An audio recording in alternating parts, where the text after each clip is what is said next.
The Flying Fortresses, the pioneer four-motored bomber, in the air since 1935. Steamroller construction, weight about 25 tons, speed better than 300 miles an hour, range 2,100 miles. Piped oxygen for the crews and turbo superchargers for the air-cooled engines. The Norden bomb sight, a bomb release that drops them out in perfect stacked formation. A precision bomber at 30,000 feet and up. A combat plane at any level. The firepower of a dozen or more high-rate 50 caliber machine guns. A bomb load of 3.5 tons. But in the early summer of 1942, the big question was dark.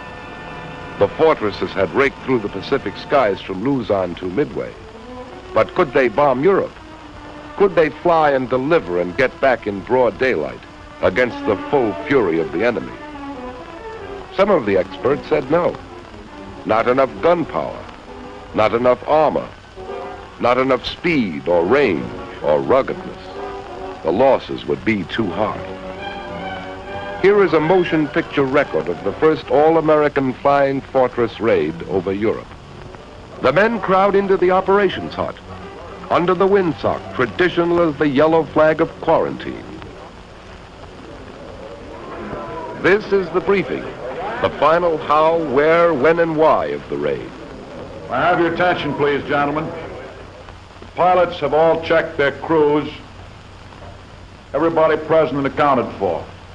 For a long time, we've all been working very hard. The work has been grueling. It's produced results, and our standard of performance is very high. The fact is, however, unless that standard of performance remains high on an actual enemy target, all our work is going to go for nothing. Today we have an enemy target. Gentlemen, this is the real thing.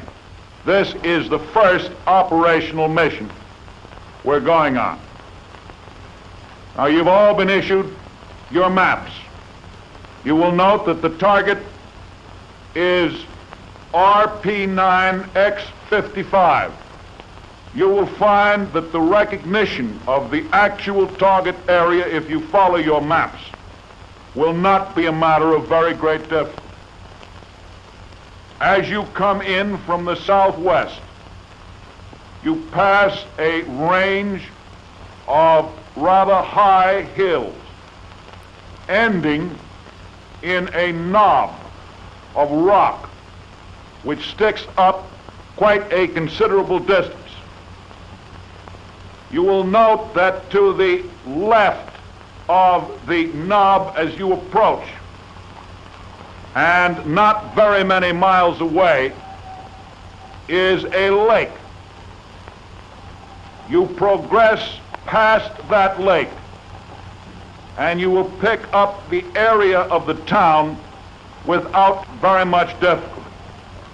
Remember, when you approach the town, what your indicated altitude is going to be.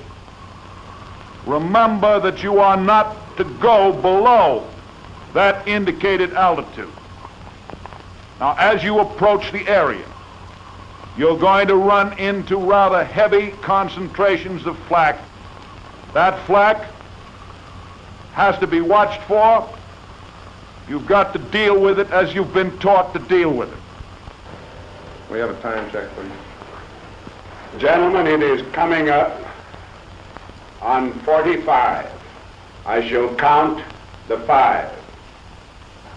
40, 41, 42, 43, 44, 45. That's all. That's all right.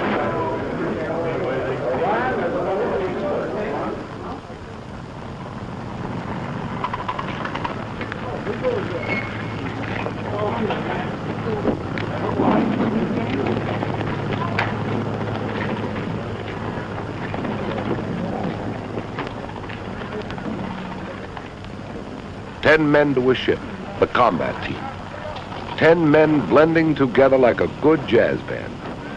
pilot and co-pilot, bombardier, navigator, engineer, radio man, photographer gunner, waist gunner, ball turret gunner, and tail gunner.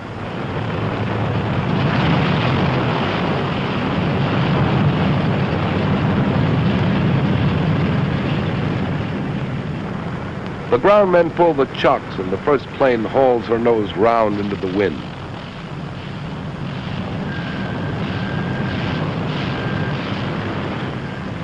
The others behind her, following each other like a herd of elephants out of a water hole.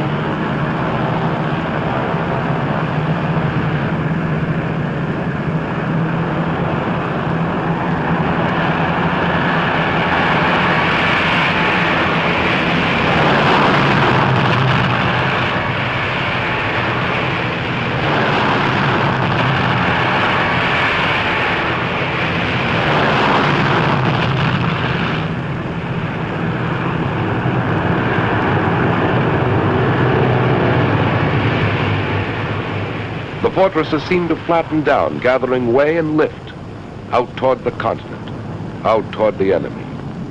The ground crews watching and hoping their half of the job done.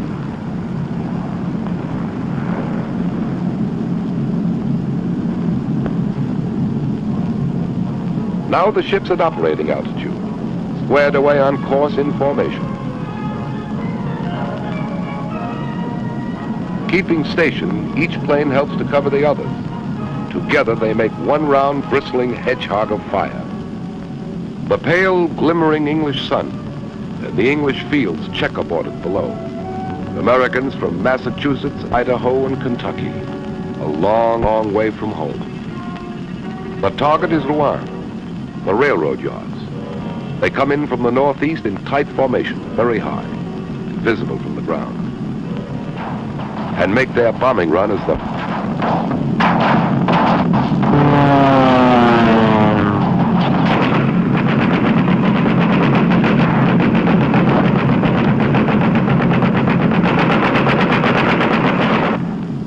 all the way, the bombardiers shout.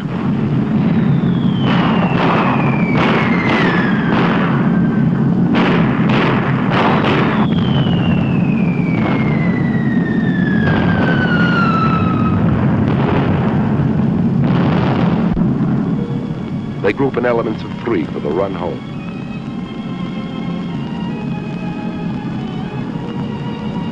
Mission accomplished. All B-17s return safely.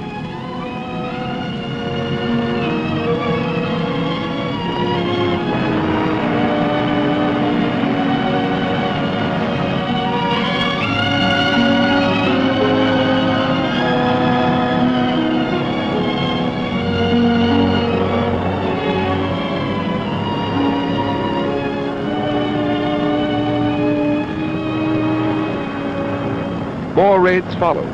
August 19, 1942. B-17s over Nazi fighter base at Abbeville in support of Dieppe raid. Aerodrome and fuel tanks fired. Buildings razed. Return with full complements.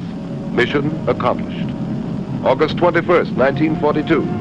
11 B-17s without fighter escort attacked over North Sea by 25 Focke-Wulfs 190s. 3 enemy fighters destroyed. 9 more probably destroyed or damaged. 1 fortress pilot killed. Co-pilot wounded.